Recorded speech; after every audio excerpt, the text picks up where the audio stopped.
consider the matter urgent. That of your succession. Well, who else would have a claim? The firstborn child.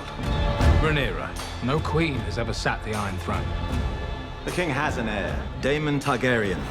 I will not be made to choose between my brother and my daughter. I guess the first thing I wanted to ask is, how was this show pitched to you, and did you need much persuading? I didn't know. I was, funny enough, we'd been locked down and we'd started watching it.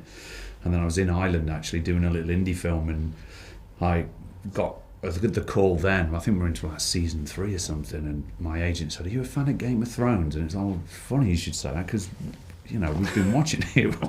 What's the crack?" And it was like, "Oh, well, they're making this thing House of the Dragon." The universe was telling you. It was telling me, yeah. It happens that a lot. It does, actually. doesn't it? Yeah. So yeah, I was, and once I took a meeting over it, and once I got the scripts, because that was the thing, you know, you get offered stuff and you're like, how much is there in it? You know, what am I going to be doing in it? And I could have been just carrying a spear or whatever. But when I read the first 3 episodes and saw there was a really great character there, I was just flattered. I'm like, no problem, I'm in. How would you describe the brotherly relationship between Viserys and Daemon?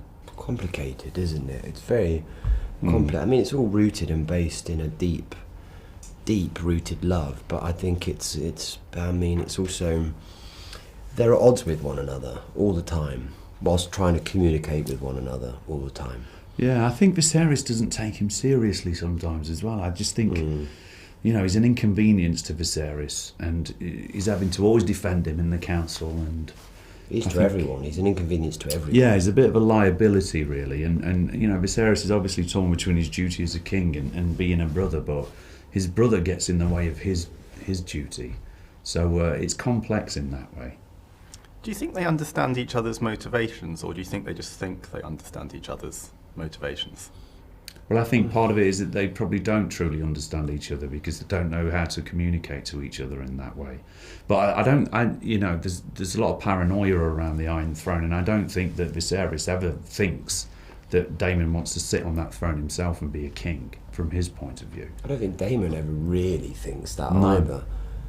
He's just an agent of chaos. So it's not that. It's not that he feels threatened in that way. It's just that, you know, Daemon he can't even turn up to a council meeting. He cannot sit around a table with these people. He doesn't. Thank God. He doesn't have it in him, whereas I have to.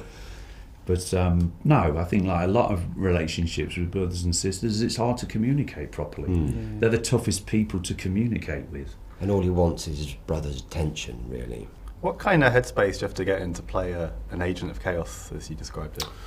I don't know really. It's an everyday occurrence, because he's not just that. There's a deep fragility and sensitivity. I mean, he's a normal human being as well, as much as anything. But I don't know. It's not one that you overthink. You just go out there and sort of act, as it were. Sorry, it's a really crappy answer, that, isn't it? It's a character. You switch it on and off. Yeah. You know, you switch into it. I think when you first read a character, it starts to form itself. Once you know you're playing it, then you start to sort of shape it anyway mentally. And and then it starts to happen instinctually on the day, and the other actors that are there often you up, and chaos just starts to occur.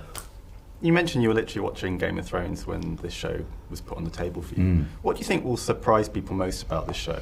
That it's not a spin-off. I think there's so many spin-offs at the minute of things going around, and that this isn't diluted in any way. And that was a revelation when I read the script. Was like, oh, this is Game of Thrones.